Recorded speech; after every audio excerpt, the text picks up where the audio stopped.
So we're here in Monaco with some lifelong Villa fans. Some of them were here in Rotterdam when Aston Villa won the European Cup against Bayern Munich. First, I've got to go to my good friend Pete. I want to know how he's got here because he likes to travel a lot in the world. I'm sure he's come from somewhere not close. Thank you for that, Gabby.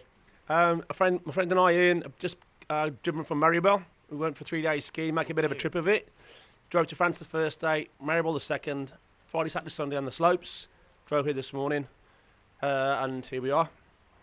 So you're too young to have been out in Rotterdam. Yeah. You know, you look like you're about 50, so you're very young. But right. My friend over here, you told me you was at Rotterdam. What's it like to have Champions League football back for a club like Aston Villa? Well, obviously, Gabby, I don't look like I was at the first game in Rotterdam. Yeah, clearly, yeah.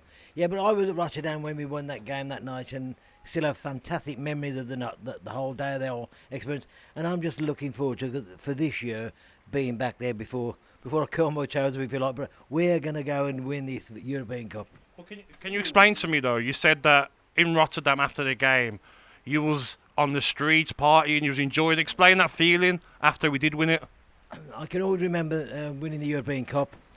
I mean, I was a young 24-year-old guy, but the Villa meant everything to me, and we had no hotels booked. I actually slept there. We partied about 2, 3 in the morning, and I slept the night in the park in Rotterdam. Always remember it. And some lovely woman woke me up to make sure I was okay the next morning. Amazing. I want to come to you now, my friend, because I know you love Aston Villa.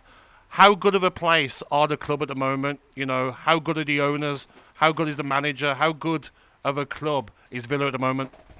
Well, it's in the best place. If you think where we were 5 years ago, so we're sitting on a boat here in Monte Carlo, it's just unbelievable. They've done everything for us.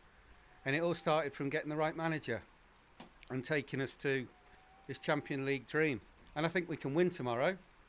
And even if we get a draw, I think that's enough because we're going to beat Celtic at home. Then we'll go onwards and upwards. You got no Celtic friends, I'll take it, or family?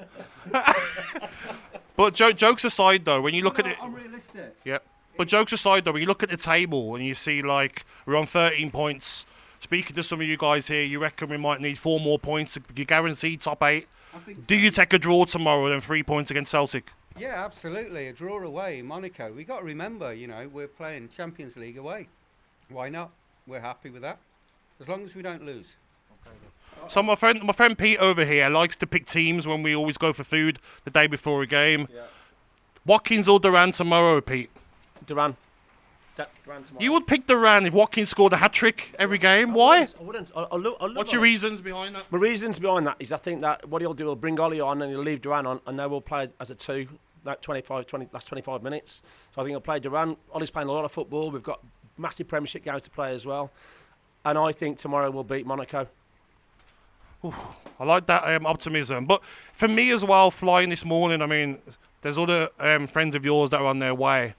Playing from Gatwick this morning, full of Villa fans. How good has this experience been? And how long may it continue for Villa fans to travel Europe, watching your team play in a top-tier competition? Like I say, it's unbelievable. I took off this morning from Birmingham via Zurich into Nice and now down here.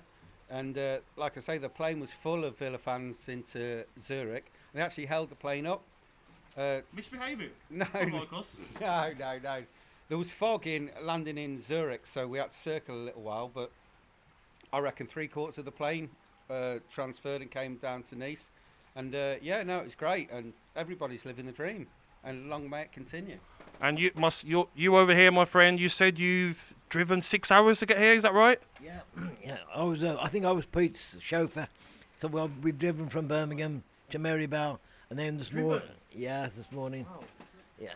Then this morning we've driven down from Maribel down to here, onto our palatial boat with our fellow footballers.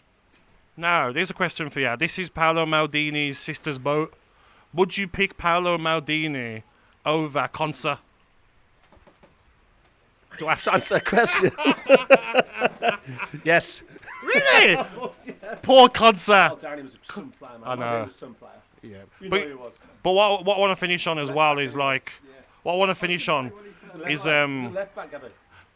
Yeah, I know. He plays centre at times. But what I wanted to finish on is like I just says, Villa being in the Championship, Villa under my time, under Martin O'Neill, failing to get into that top four. How much of a relief is it now of like, this club deserves to be year in, year out, trying to fight to get into the Champions League? I just think it's like a dreamland for us, but we've got an amazing manager who's building the squad. He's ruthless. Yes. Carlos wasn't picked the last 2 games because you know what, Carlos is going. And when he's made his mind up, that's it. We'll have players coming in. He was at Birmingham Airport earlier. Was he? Yeah. Well, apparently he said he's fit, and he's saying he's not fit because you know what, he doesn't want to get injured.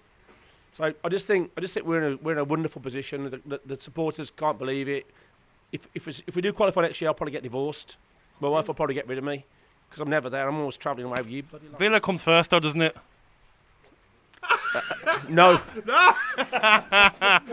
Anyway, boys, looking forward to the rest of today and the game tomorrow. Can we get up the Villa from you lot? Come on, Villa! Up the Villa! Tune in to talkSPORT tomorrow, where I'll be in Monaco and on every show tomorrow. Up the Villa!